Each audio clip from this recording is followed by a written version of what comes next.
भारत की सुरक्षा को नई उड़ान देने वाला स्वदेशी लड़ाकू विमान तेजस लंबे समय से चर्चा में है। हिंदुस्तान एरोनॉटिक्स लिमिटेड ने वादा किया था कि इस फाइनेंशियल ईयर में भारतीय वायुसेना को 12 तेजस सौंप दिए जाएंगे।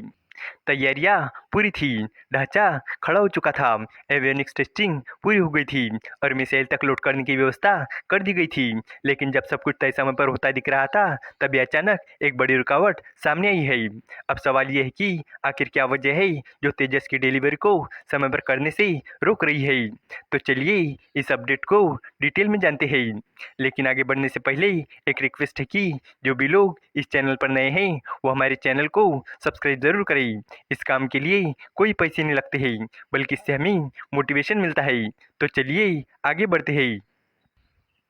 हिंदुस्तान एरोनॉटिक्स लिमिटेड ने भारतीय वायुसेना से वादा किया था कि इस फाइनेंशियल ईयर में वो 12 स्वदेशी लड़ाकू विमान तेजस सौंप देगा।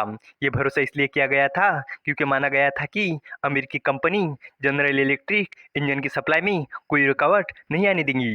लेकिन अब लगता है कि जी समय पर सप्लाई नहीं कर पा रही है। इस वजह से एचएएल को तेजस विमानों की डिलीवरी की योजना बदलनी पड़ रही है। नतीजन भारतीय वायुसेना को तय समय पर उतने तेजस विमान नहीं मिल पाएंगे जितने मिलने की उम्मीद थी। एचएएल के चेयरमैन और मैनेजिंग डायरेक्टर डॉक्टर डी के सुनील ने एनडीटीवी को दिए एक इंटरव्यू में तेजस की डिलीवरी को लेकर नए संकट के बारे में जानकारी दी है। उन्होंने बेंगलुरु के अपने स्वदेशी लाइट कॉम्बैट एयरक्राफ्ट के असेंबली हैंगर में इंजनों के इंतजार की वजह से अपनी तैयारियों पर लगने वाले ब्रेक के बारे में जानकारी दी है।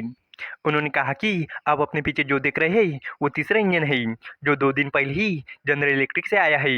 वहां पर एक नया G404 इंजन पड़ा हुआ था जो अमेरिका से पहुंचा था। डॉक्टर सुनील ने कहा कि हम G404 इंजन एयरक्राफ्ट में फिट करेंगे और हम डिलीवरी करने के लिए तैयार हैं। आज मैं सोचता हूँ कि सारे एयरक्राफ्ट बन चुके हैं, कमी है तो सिर्फ इंजन की, जो आपको पता है। और जनरल इलेक्ट्रिक ने हमें बताया था कि वो इसकी प्रक्रिया को तेजी से पूरा करेगा।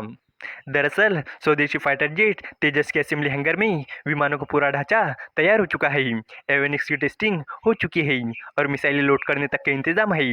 लेकिन अमेरिका से इंजन आने में हो रही देरी पूरा काम बिगाड़ रही है।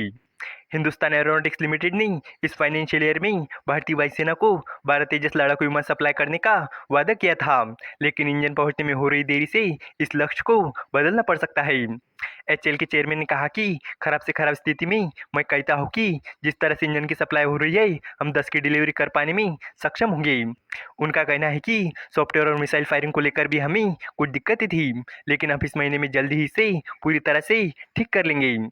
ऑपरेशन सिंदूर के बाद भारतीय वायुसेना प्रमुख air chief marshal Amarpreet Singh ने सार्वजनिक तौर पर तेजस की डिलीवरी में देरी को लेकर एचएएल की आलोचना की थी और सप्लाई में तेजी लाने का आग्रह किया था। लेकिन एचएएल का कहना रहा है कि उसके ओर से उत्पादन में कोई देरी नहीं हुई है। इंजन के लिए विदेश पर निर्भरता सबसे बड़ी परेशानी है। कुल मिलाकर लाइट कॉम्बैक्ट एयरक्राफ्ट तेजस तैयार है, सिर्फ अमेरिकी इंजन ही है जो उसकी उड़ान में खलल डाल रहा है। इस वीडियो का कंक्लूजन ये है कि स्वदेशी लड़ाकू विमान तेजस पूरी तरह से तैयार है, लेकिन उसकी उड़ान अमेरिकी इंजन पर अटकी हुई है। एचएएल ने अपना काम समय पर पूरा कर दिया है। ढांचा, टेस्टिंग और मिसाइल इंटीग्रेशन तक सब कुछ पूरा हो चुका है। असली रुकावट इंजन सप्लाई की है, जो जी की देरी की वजह से समय पर नहीं मिल पा रहा है। इससे भारतीय वायुसेना की योजनाओं पर असर पड़ रहा है और डिलीवरी का लक्ष्य भी बदलना पड़ रहा है। उम्मीद है कि आपको ये जानकारी पसंद आई होंगी और भी इसी तरह के इन्फॉर्मेटिव वीडियोस के लिए हमारे चैनल को सब्सक्राइब करें। धन्यवाद।